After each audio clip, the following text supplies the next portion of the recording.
오늘은 사회적 안보의 한 가지 특징이자 문제에 대해서 이야기해 볼까 합니다. 그리고 이 문제가 실제로 어떻게 나타나는지에 대해서 논의해 보고자 해요. 오늘 이야기는 사회적 안보 문제 논의에서 약간 외곽의 영역에 있다고 할 수 있는 환경 문제와 관련이 있는 이야기입니다. 그리고 이러한 환경 문제는 비전통적인 안보 영역에서 비슷한 문제를 공유하고 있어요. 이 지점에 대해서 이야기해 볼게요. 이 환경 문제는 사회적 안보의 차원에서는 비동시성의 동시성이라는 문제를 가지고 있습니다. 비동시성의 동시성, 아시는 분은 아시겠지만 이 모순적인 것 같은 말이 무슨 말인지부터가 대답해 주는 게 인지상정이겠죠. 비동시성의 동시성은 독일의 철학자 에른스트 블로우가 1930년대 독일 사회를 규정하면서 쓴 용어입니다. 이는 다른 시대에 존재하는 사회적 요소들이 같은 시대에 공존하는 현상을 말하는데요. 그러니까 이런 거죠. 지금 우리는 어떻게 보면 현대보다 더 나아간 사회를 살고 있지만 사실 이 사회 안에서 봉건적인 요소, 그 다음에 근세적인, 근대적인, 그리고 현대적인, 그리고 탈현대적인 요소가 모두 섞이면서 나타나잖아요. 이런 것들을 우리가 이제 쉽게 말해서 비동시성의 동시성이라고 말합니다. 과연 이게 쉽게 말하는 건지는 모르겠지만 말이죠.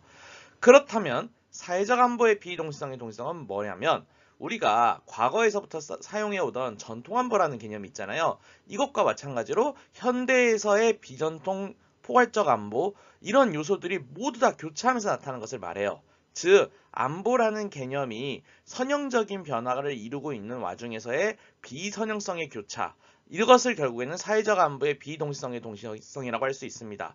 이거는 전통 안보와 비전통 안보가 동시에 나타나는 것도 얘기할 수 있고 비전통 안보와 포괄적 안보를 다루는 방법도 되게 봉건적인 것과 탈현대적인 것들이 동시에 나타나는 걸 수도 있고 혹은 전통 안보를 다루는 것도 그거를 다루는 관점이 되게 봉건적이고 전통적인 관점에서 다루는 걸 수도 있고 아니면 전통 안보를 되게 탈현대적으로 다루는 이런 요소들이 모두 복잡하게 나타나는 것들을 사회적 안보의 비동시성의 동시성이라고 할 수 있겠습니다. 그렇다면 사회적 안보의 비동시성의 동시성 문제는 어떻게 나타나는 걸까요? 근본적으로 사회적 안보는 되게 통시적인 틀입니다. 어떤 시간이나 맥락에 위치해 있지 않고 되게 통시적으로 적용할 수 있는 그런 개념이죠. 근데 사회적 안보가 적용돼야 될 각각의 사회는 시간과 맥락의 분절성에 위치해 있어요. 그러니까 이게 무슨 말이냐고 하면 어떤 사회는 되게 탈현대적이고 어떤 사회는 되게 구태의연한 근대나 봉건의 위치일 수도 있고 어떤 사회는 또 이것들이 모두 절충된 그런 식의 각각의 분절된 위치에 있죠.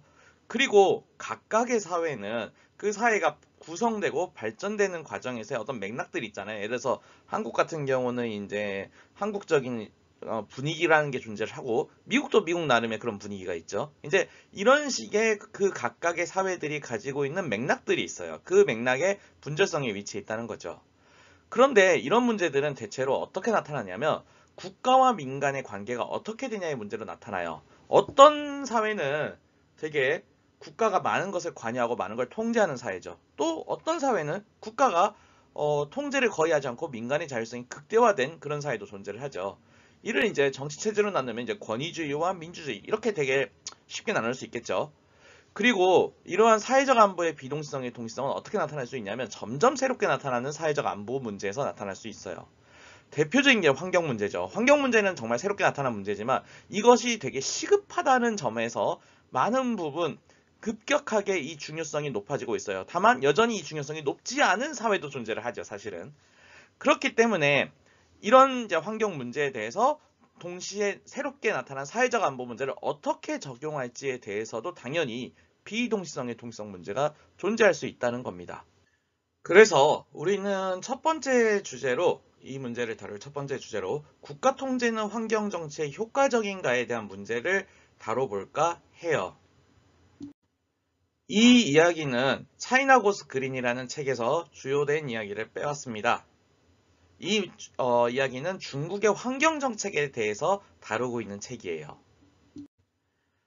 국가 통제와 환경 정책의 어떤 효과를 먼저 이야기하기 전에 먼저 권위주의, 민주주의와 회복 탄력성 간의 관계에 대해서 조금 더 이야기를 해볼까 해요. 이는 사실 지난번 발표에서도 조금 언급된 바 있는데 회복 탄력성과 민주주의 사이에는 어떤 연계가 있다라는 것이 어느 정도 많이 주장되어 왔어요. 이에 대해서는 민주주의 거버넌스가 회복 탄력성에 기여하는 바가 적지 않다.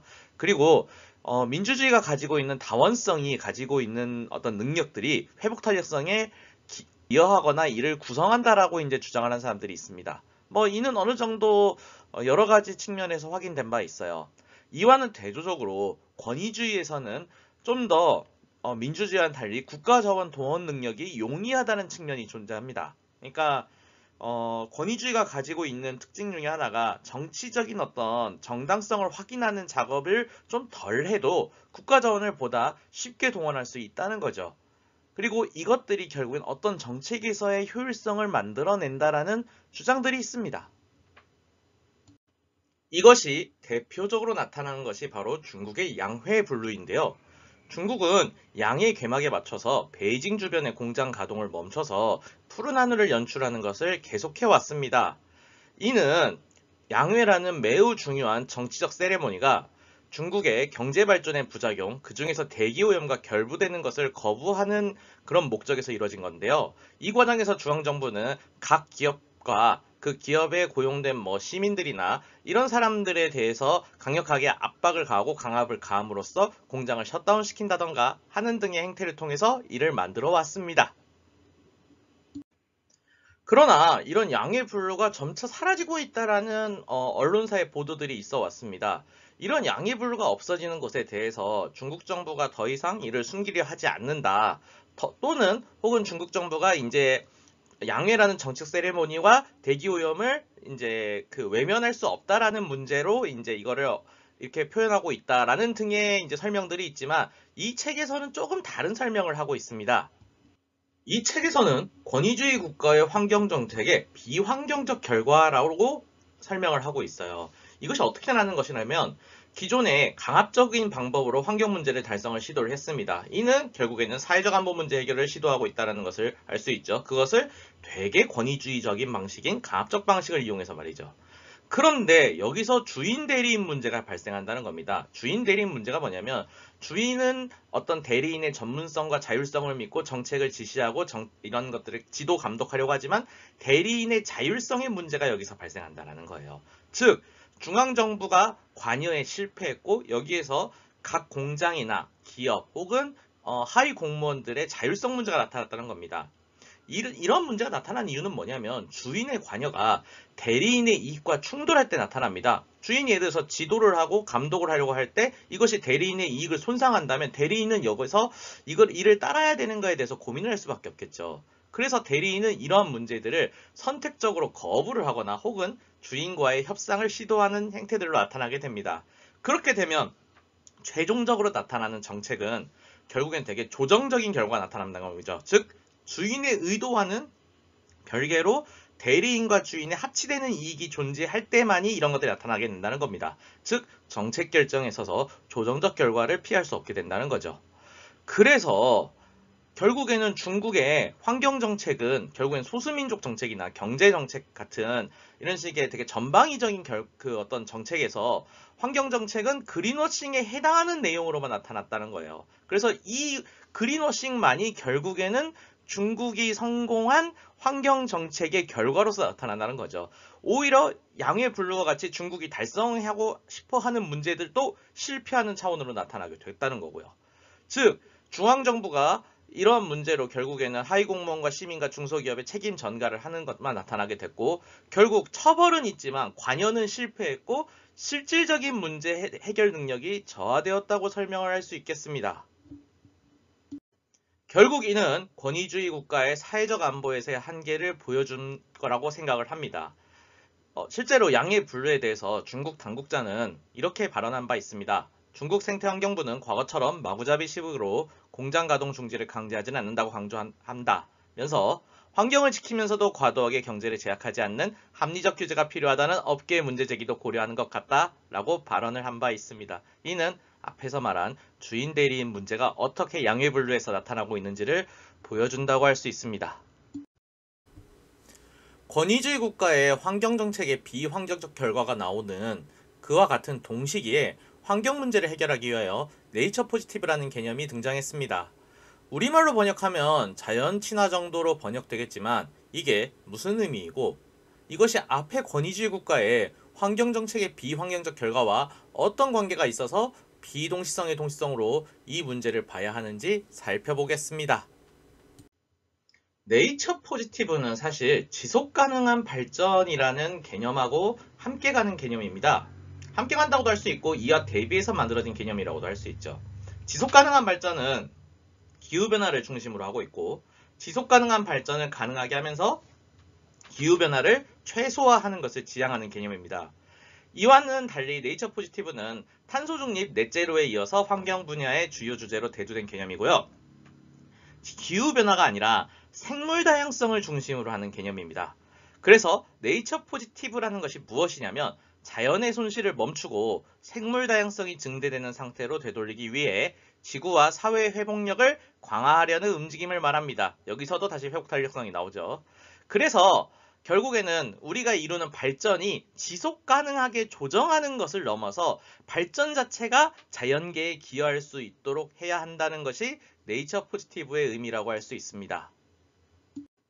그래서 다음의 그림과 같이 2030년부터는 생물 다양성이 회복되는 선형적 형태로 나타날 수 있게 하는 것을 현재 네이처 포지티브의 목표로 삼고 있습니다. 네이처 포지티브의 행태는 사실 다음과 같이 나타납니다.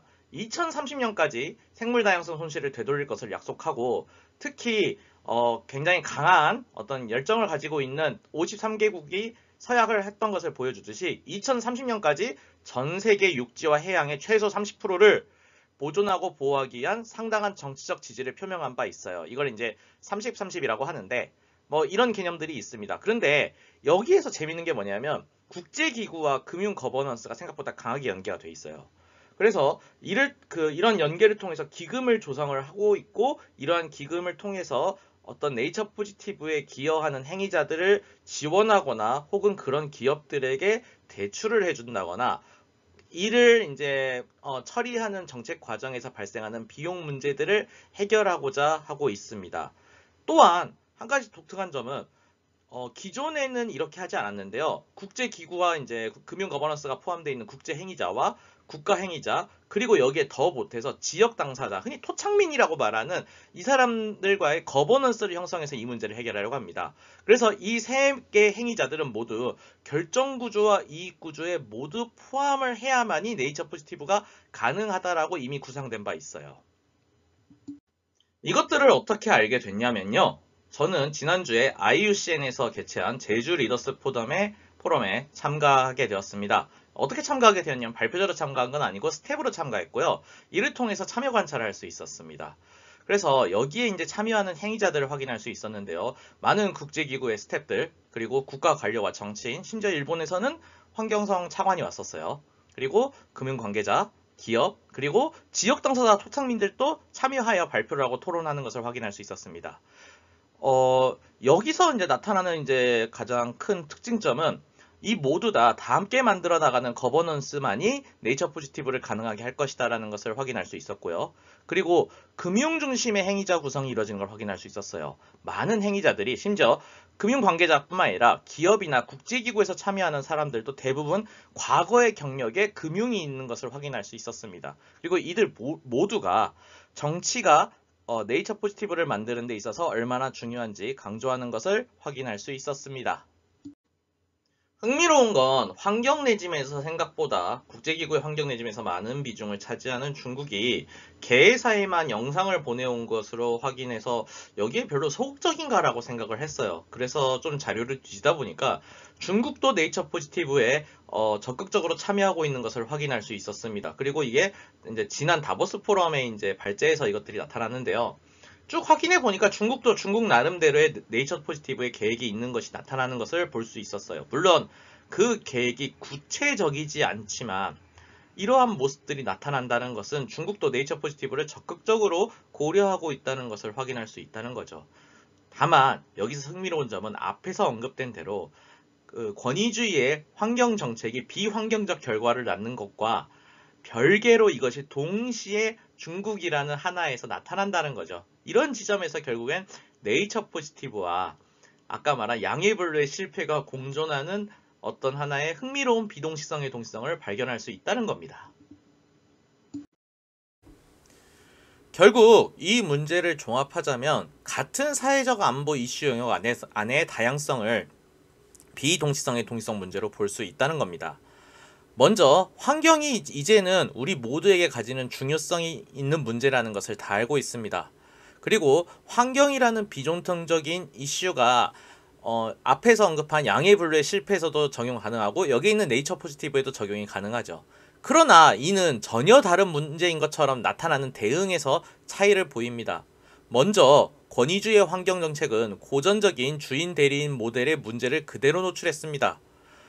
이와 반면 전혀 다른 네이처 포지티브는 과감한 정책 목표와 전방위적 거버넌스 구축을 노력한다는 것으로 나타남으로써 앞에서의 권위주의 환경정책과 되게 상반된 모습을 보였죠. 이는 국내적 권위주의와 국제적 다원주의의 대비라는 것을 통해서 확인할 수 있겠습니다.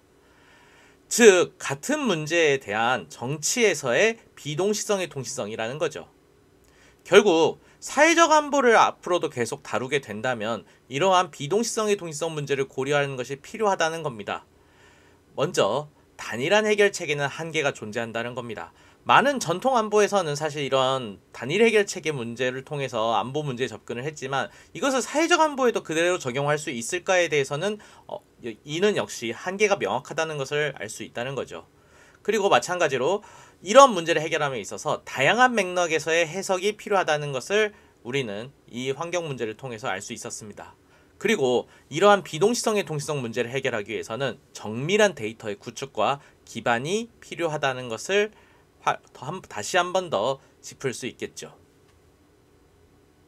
결국 사회적 안보는 어떤 이러한 문제를 다룸에 있어서 하나의 시간에 다른 시대적 맥락의 사건을 다루고 있다는 것을 언제나 상기한다는 걸 보여줍니다. 사실 전통안보는 이러한 차원에서 한계를 보였죠. 전통안보에서 많은 얘기들은 어떠한 문제가 발생하면 이러한 해결책으로 대응한다라는 방식으로 많이 나타났으니까요. 그런 전통안보의 어떤 문제들을 부작용을 해결하기 위해서 사회적 안보가 사용되고 활용되어야 한다면 이러한 사회적 안보가 해결해야 될 문제들이 비동시성의 동시성을 가지고 있다는 것을 고려해야 함을 오늘 보여준 이제 양해분류의 실패와 네이처 포지티브라는 개념이 보여주고 있다는 것을 확인할 수 있었습니다. 자, 오늘 이야기는 여기까지이고요. 구독, 좋아요, 댓글 언제나 환영입니다. 오늘 영상 시청해주셔서 감사합니다.